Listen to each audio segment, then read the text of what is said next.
Good morning. I think there's a good noise in this, good sound in this room.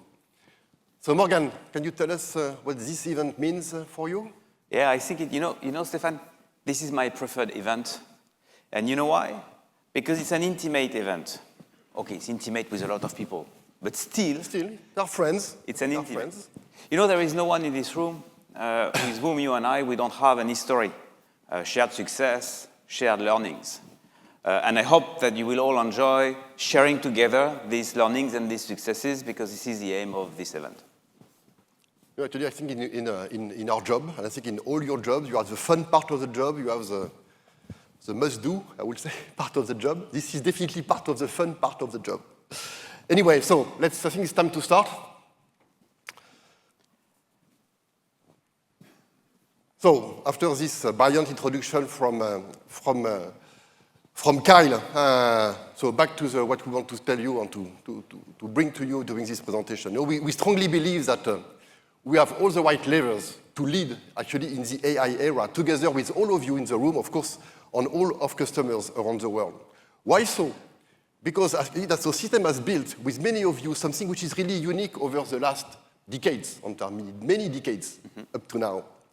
What we call 7th generation of representation of the world, with unmatched industry knowledge and know-how captured in each of those representations. So maybe I should give you a quick overview of those seven generation, which each come with a representation of the world, but also new industrial practices that you have, for many of you, implemented in your organization. Gen 1, 3D modeling for digital pre-assembly. Gen 2, DMU for design in context, which was a revolution at that time. Still is for some customers. Gen 3 with PLM, really to combine product informations with representation for collaboration across multiple countries through project and program management, famous programs done with PLM. Then we came with PLM, really for product lifecycle management to bring traceability and certification by design from engineering to manufacturing and after sales. Virtual twin, which is, as we have been telling you many times, much more than a replica of the reality. It's really a virtual representation, an elevation that combine virtual and physical. Then we went to virtual twin experience, going from things to life and bringing biology and materials at the core of the virtual twins.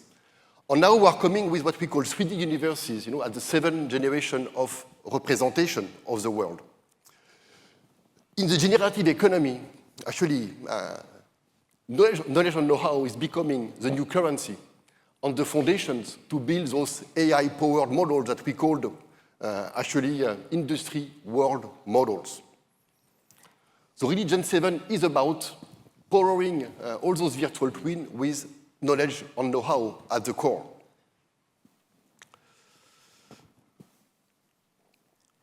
Let's move. So, welcome into Generation 7. Getting into Generation 7, I would like to give you some illustration, because you know what? 3D universes is changing everything for our customers and, of course, for our users.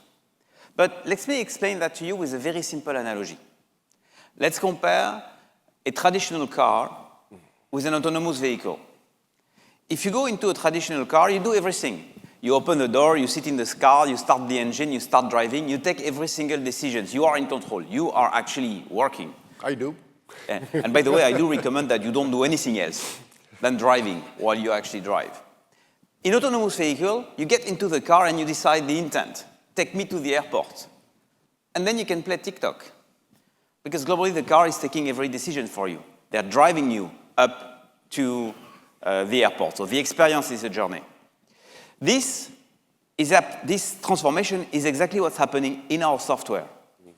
In traditional software, you are the driver.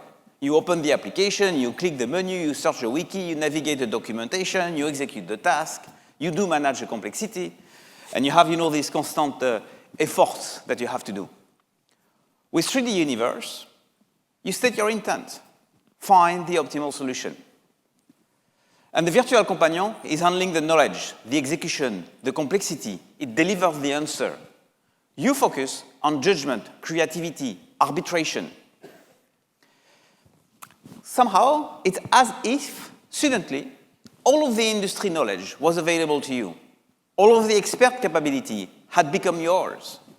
All of the execution complexity was handled automatically. So this is the analogy, and this is what changes everything for our customers and our users in 3D Universe. Well, actually, Morgan, this is really why we need actually three virtual twins. One for products, organization, and value model. For products, of course, to see it before it exists and to perfect it before you commit any capital investments. The virtual twin of organizations to reveal, as you said, the invisible capital, multiply your know-how, and simulate and plan your transformations. And finally, the virtual twin of value model to optimize flows, relationships, or resource allocations. This is 3D Universe. So, in short, we have entered the generative economy, and Dassault Systèmes' response to this transformation is 3D Universes, which integrate virtual and real to create sustainable, regenerative, and human-centered model for products, organization, and value models.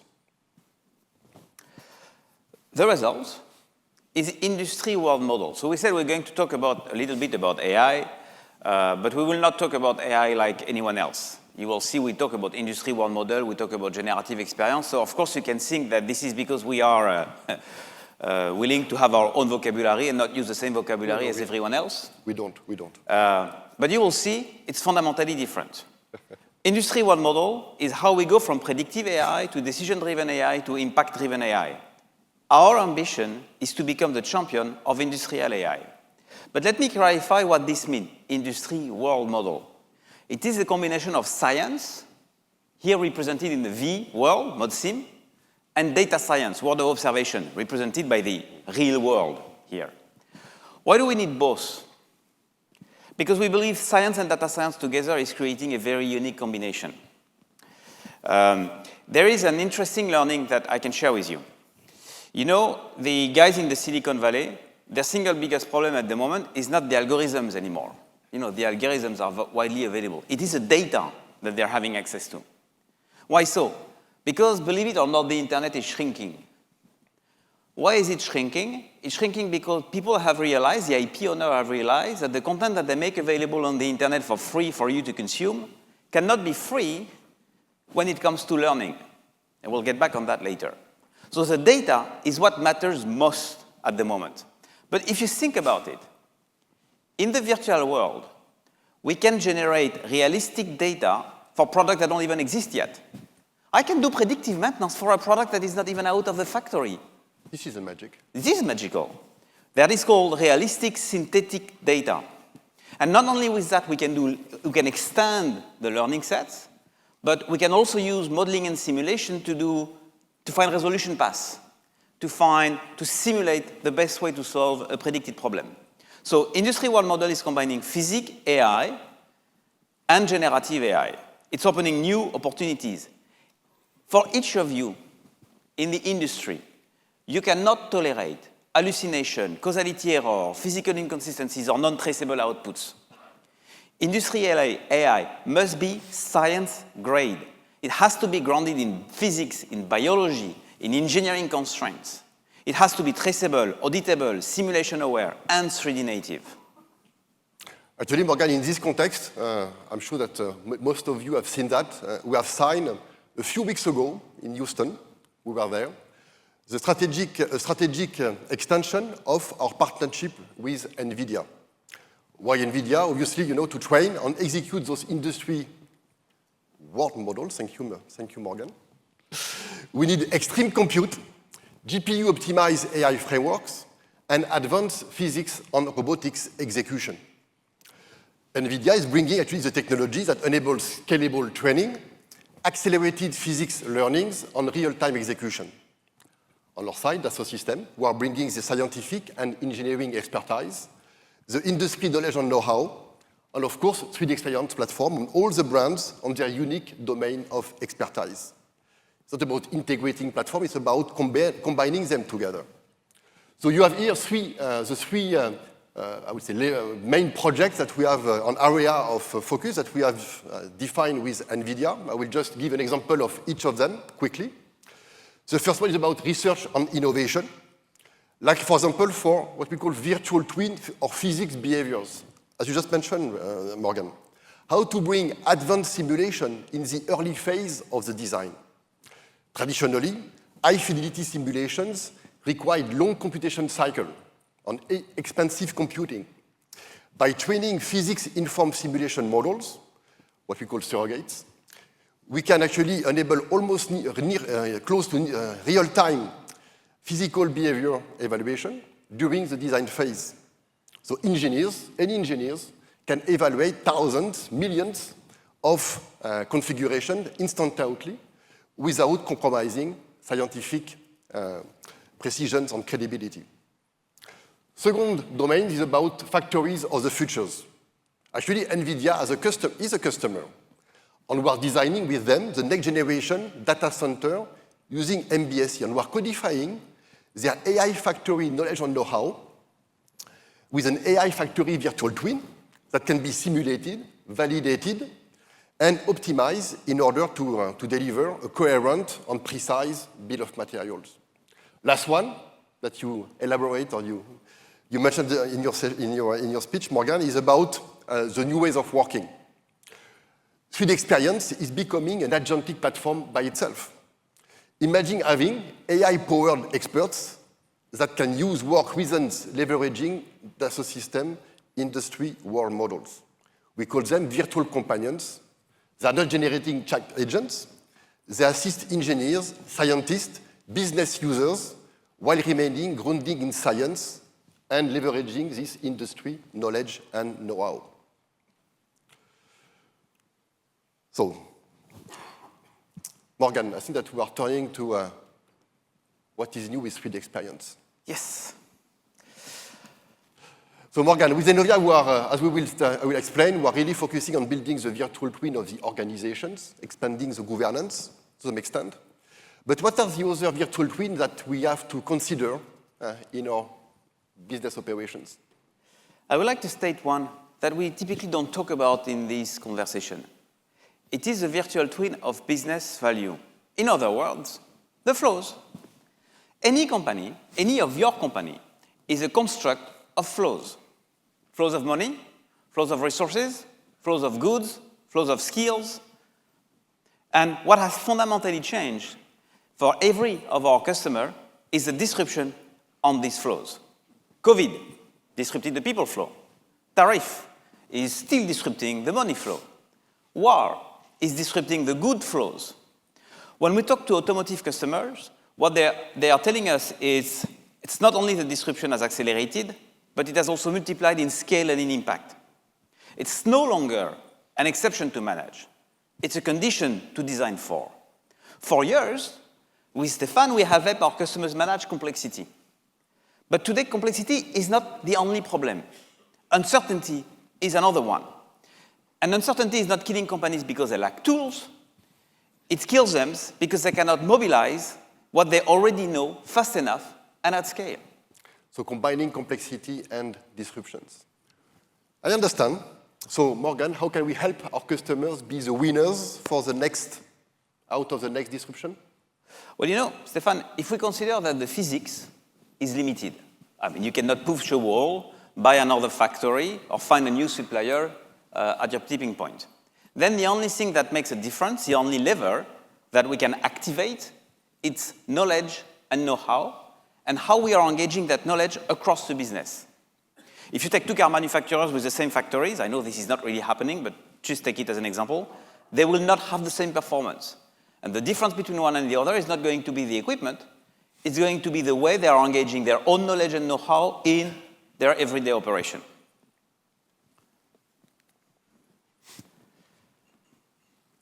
And Morgan, I think you mentioned that 3DXperience actually is about knowledge and know-how. So what does it mean? Yeah, it's a good question. And I think it's probably not obvious for all of you what does that mean to have a knowledge and know-how platform, 3DXperience. So with Stéphane, we're going to try to explain that by going through 5 critical questions. The question number one is, can we reveal the invisible? Harvest the hidden critical knowledge and know-how that sits into your organization. Question number two, can we make sure we are creating the condition, in other words, a language, that enables people to work together? Number three, can we engage that knowledge and know-how into every action through every single person within the company? Four, can we regenerate knowledge while running and learning? And how do we protect IP? Actually, Morgan, I think that the first question is very interesting. Actually, it's a key question for all of us in the room, including ourselves, actually. What is our core industrial differentiating knowledge and know-how? Where is it accessible? Which systems? And how can you make sure that you make it available for any users in their daily business activity? Indeed, it's a good question. You know, I am personally asking that question to every single customer that I met. And you know what? It's a difficult question to answer to. Where is the critical differentiating knowledge and know-how? Why is it difficult? Because in most cases, it is buried, hidden in years of design history, in configuration trees, implicit in documents, locked in the mind of the workers, scattered across silos. Of course, everyone believes, yeah, with ChatGPT, we're having access to incredible knowledge. Okay, fair. But that is not the knowledge that makes a Ford more competitive than anyone else, that makes an Airbus or a Boeing or a Dassault Aviation more competitive. Because that industrial knowledge is not available on the internet. That knowledge is hidden in engineering and manufacturing data. And what you see on the screen is actually a good example of how we are reconstructing, from years of design history, industrial automotive knowledge and know-how, re-understanding the system build-up of cars over the last 30 years, comparing parts, comparing systems, comparing configuration trees. This is why industry world model is different from any types of AI that you can actually buy in the street. That's a pretty impressive spaghetti plates, Morgan, that you show. So, Morgan, once knowledge is explicit, you know, there's another problem. How do we make sure that people actually understand each other? Yeah, that's another good question. You know, if you go into a company, let's say you have a plane on the screen, but I will take a car. You take the mirror. If you go to engineering, the mirror is a part number. If you go into procurement, that same mirror is a material number. If you go to compliance, it's actually a safety device. And if you talk to salespeople, it's a beautiful mirror. Well, same object, 5 languages. But you know what? You have no idea how much that language problem is creating inefficiencies across your organization. We have one belief, is that for people that are doing product, the only thing that matters is actually the product you do. It's not SAP, it is the product you do. It's not the accounting system.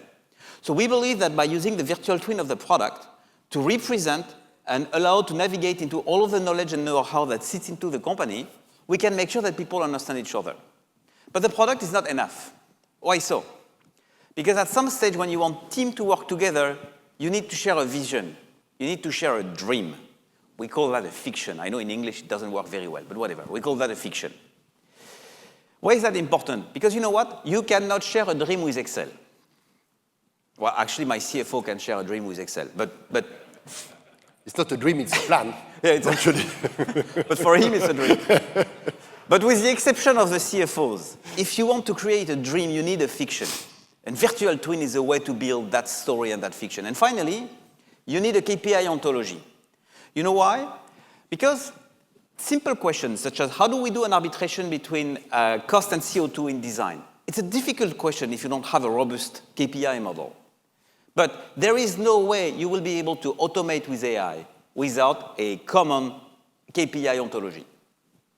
So Morgan, if I follow you, I'm trying, like all of us.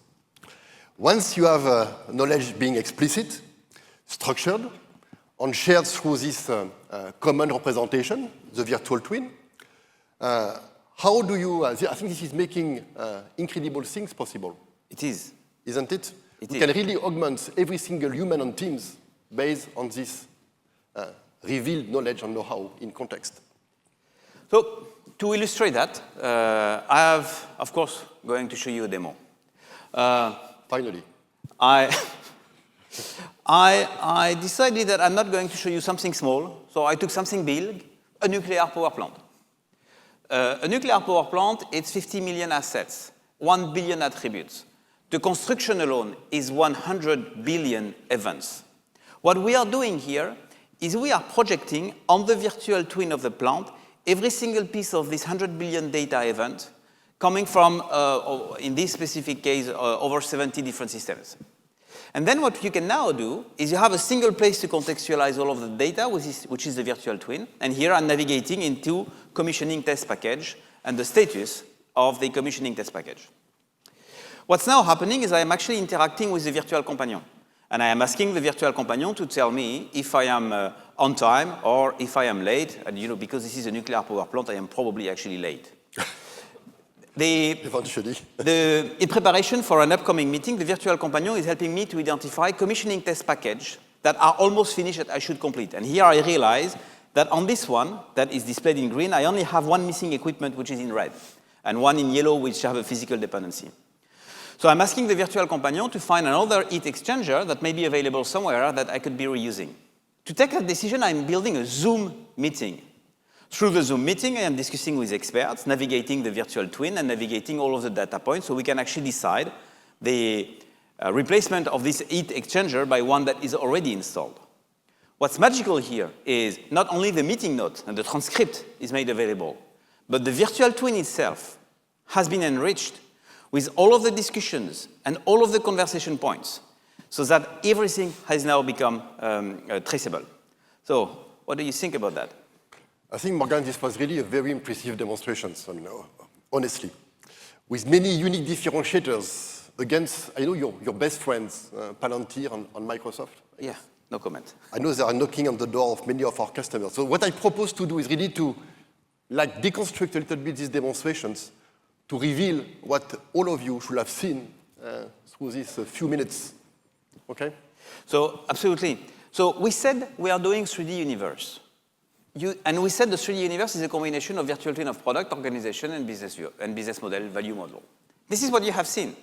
You have seen the 3D universe of this nuclear plant. The virtual twin of the product, here the plant is the product. You have seen the virtual twin of the organization, the 15,000 people that are working every day in the construction, and you have seen the virtual twin of the value model, the flows, whether construction, commissioning, procurement, logistics, leveraging data coming from all of the IT systems of our customer.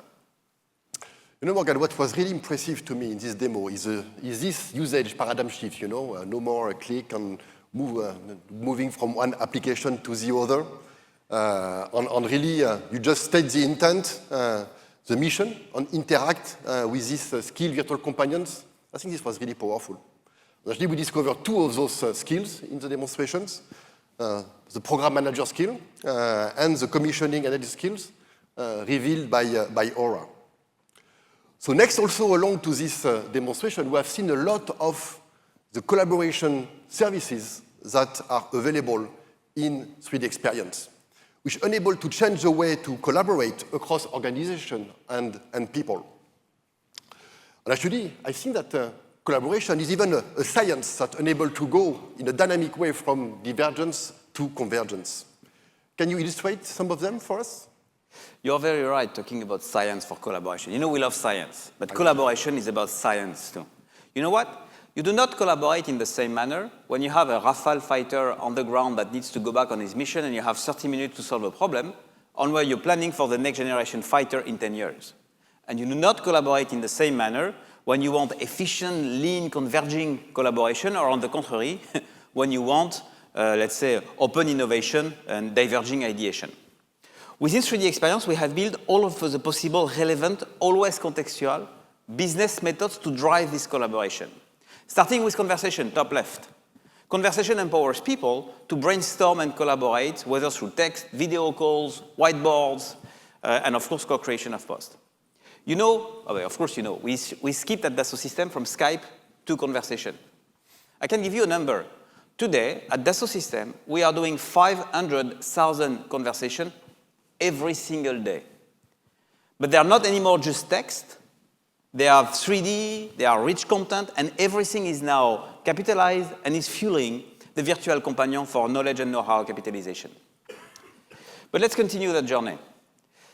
Communities, and I recommend you look at the video running on the screen.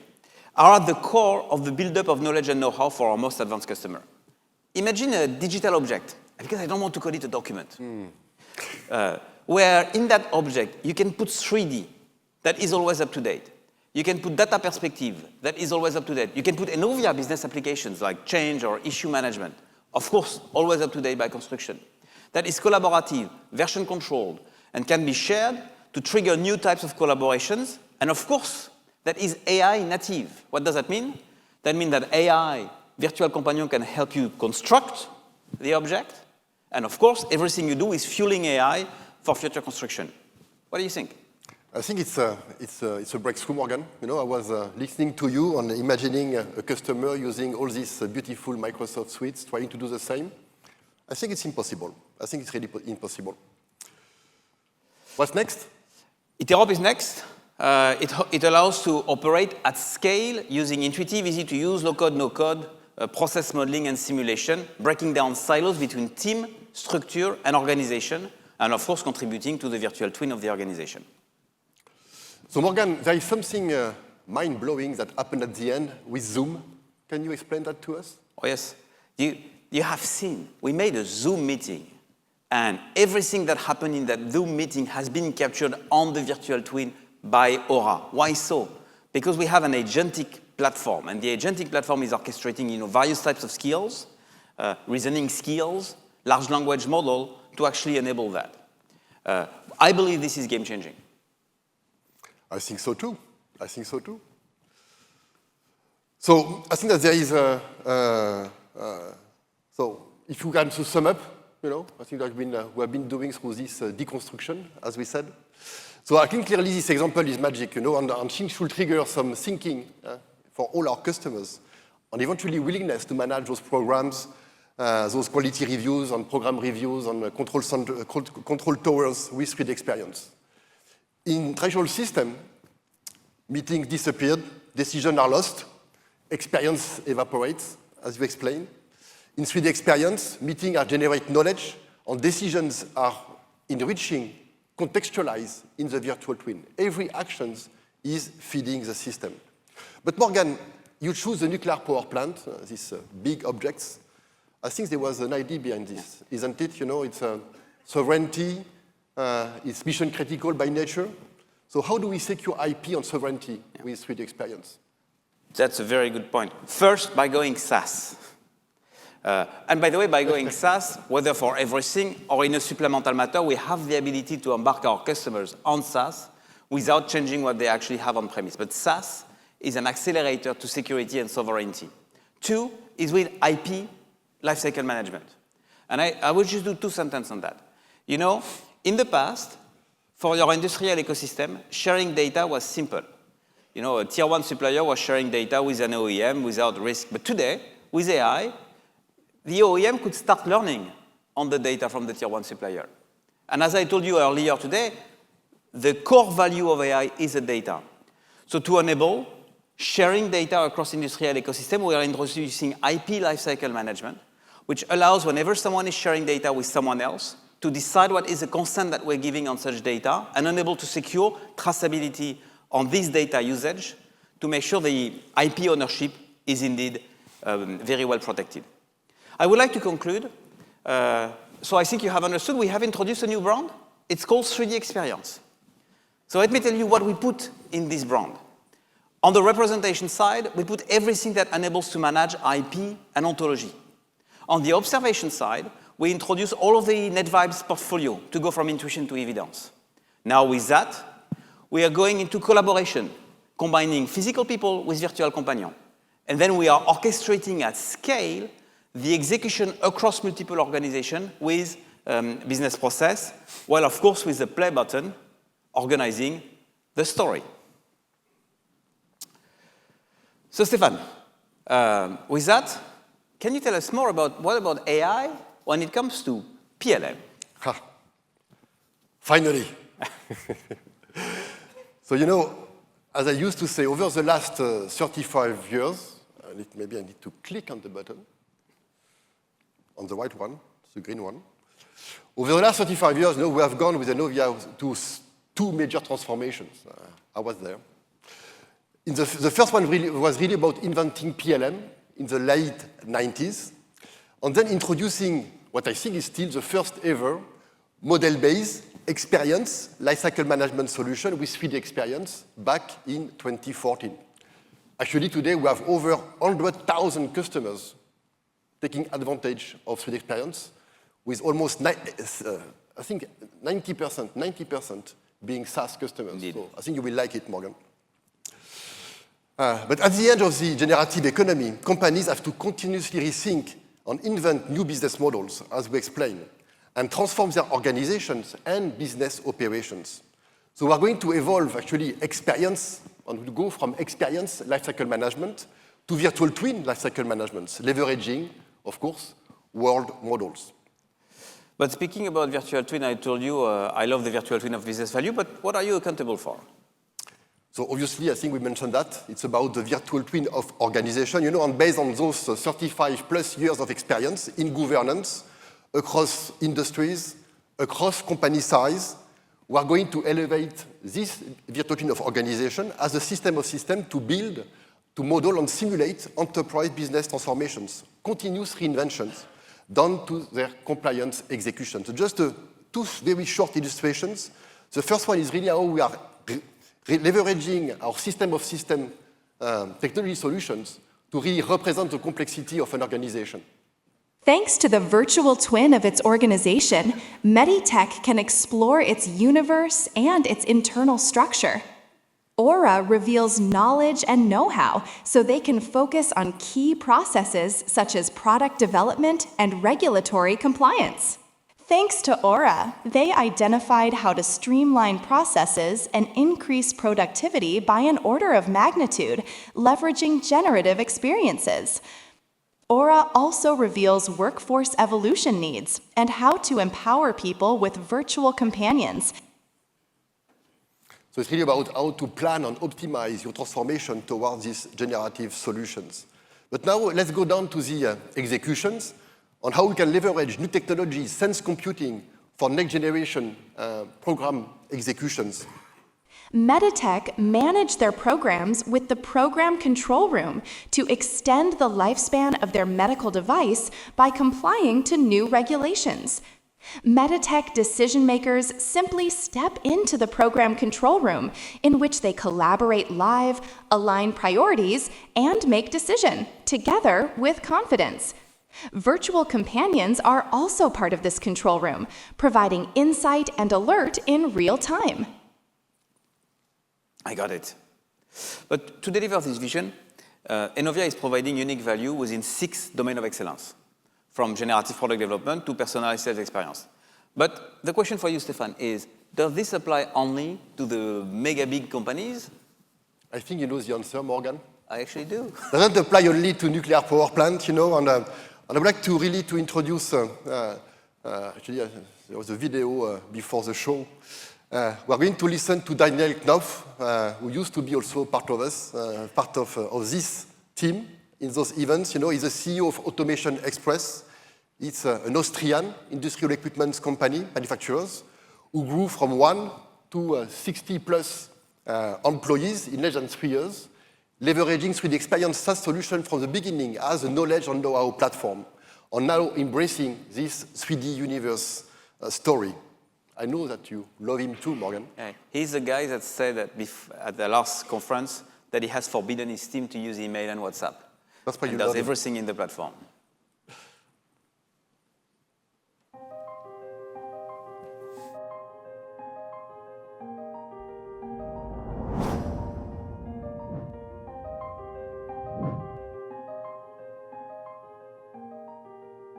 Automation Express is a special machine builder. We are designing our machines for our customer requests. This is the power of the platform 3DXperience, from real to the virtual twin. We are using the 3DXperience platform totally of all company. Everybody has access to all data and to the 3D Swim, where everything is stored. We have nothing outside. We have no Microsoft. We have everything inside the system. We had a dashboard per machine. It's always the same information for this project. So onboarding new employees, it's very easy. Each request a customer did, I put it on the opportunity tracker. With this, I can analyze how much requests each customer has, what his actual status is, and it's very important for me to have an overview. We have 60 employees working with the platform daily.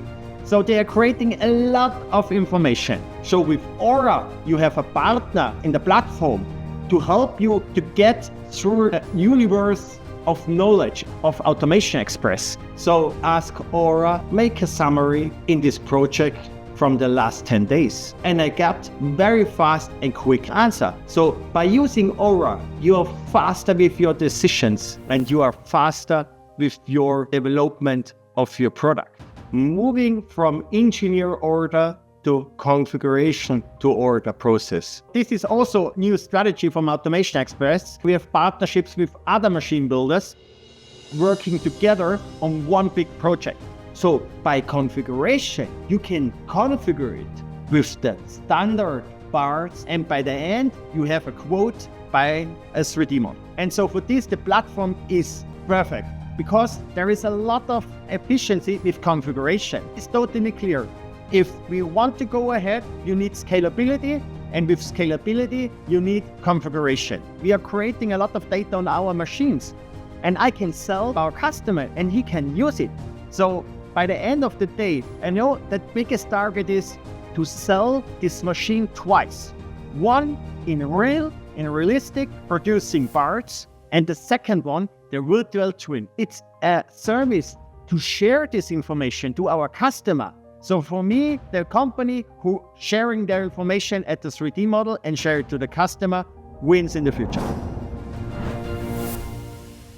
And Daniel is really pushing to the edge 3D universes, leveraging both 3D experience and ENOVIA. You know, his last sentence, I want to sell the machine twice, one physical and one virtual. I think this is definitely enabling a whole new world of possibilities with, of course, new business models.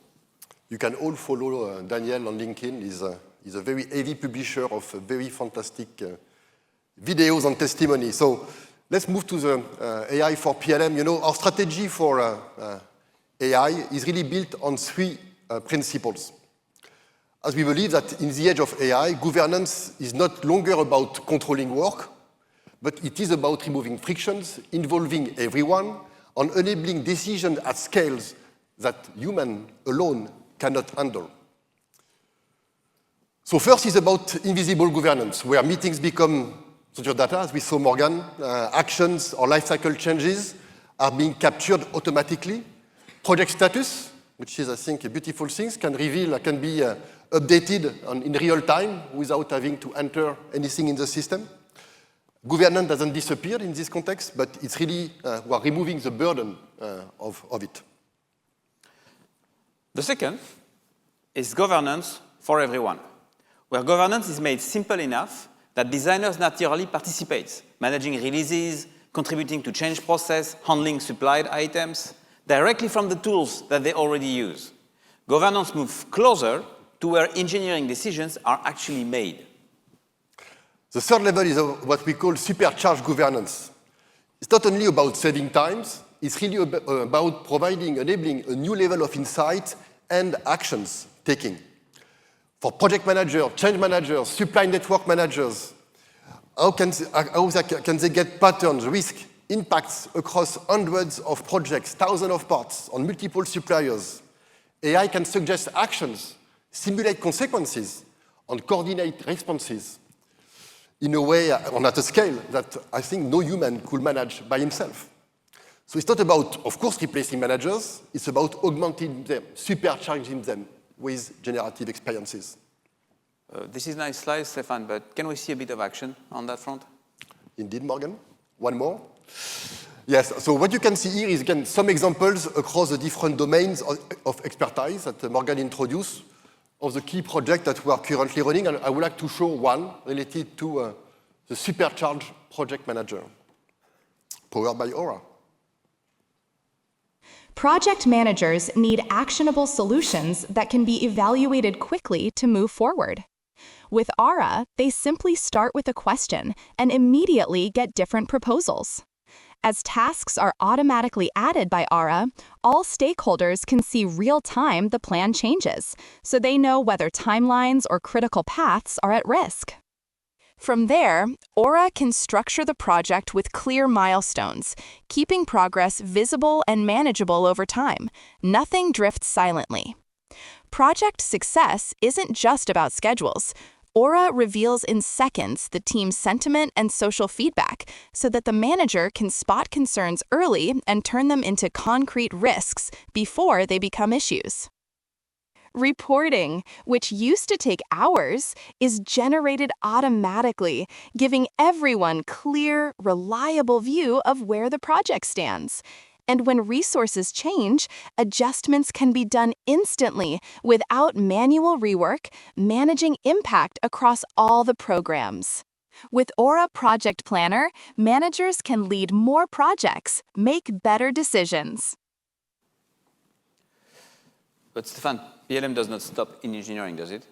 It does not, and actually, as we are moving from product lifecycle management to virtual twin lifecycle management, we are going to extend that to marketing, sales, after sales, recycling, and further. And to accelerate, actually, our customers' adoptions, and I will say value realization, we are building a new comprehensive portfolio of what we call virtual twin as a service solution that really focus only on the outcome, on the end value for our customers. So let's see one of them in actions, how we can really connecting engineering and marketing to as a configured commercial twin, actually, leveraging also generative technologies to generate hyper-personalization at scale. Let's go for the show.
Always pull the car in front of the pool, but it's okay.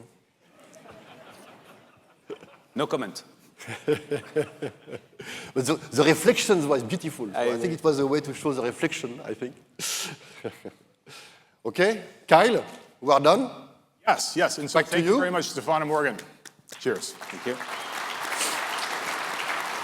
Or you can keep that. And I apologize to the audience. We did start a few minutes late, and so we don't have time to take questions from the audience, but that allows me a chance to be selfish and ask my own questions of the two of you. Obviously, a very impressive presentation. Stephane, you've been in this industry, as you said, for 35 years. What do you mean? You saw PLM grow from these bill of materials, file-based, server-based systems.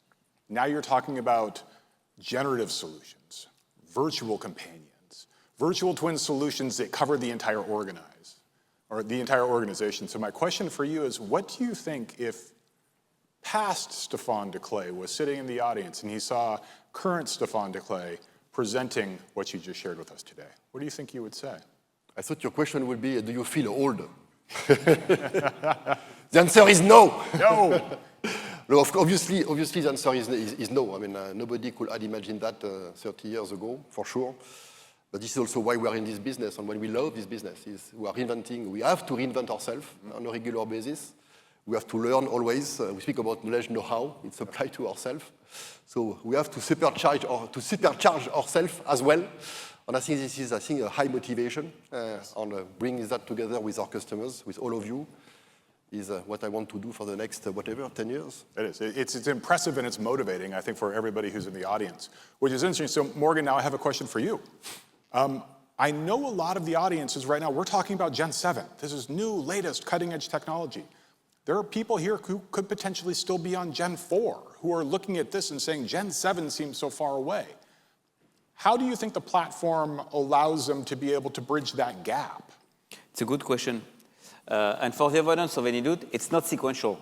So you don't have to go from Gen 3 to Gen 7 going through Gen 4, 5, 6 in between. You have shortcuts. And you know, there is a prerequisite for Gen 7, and that prerequisite is SaaS. Why so? Because if you want to access to all of the AI and the processing power that we need, we have to go SaaS. I mean, a GPU alone is 200,000 euro.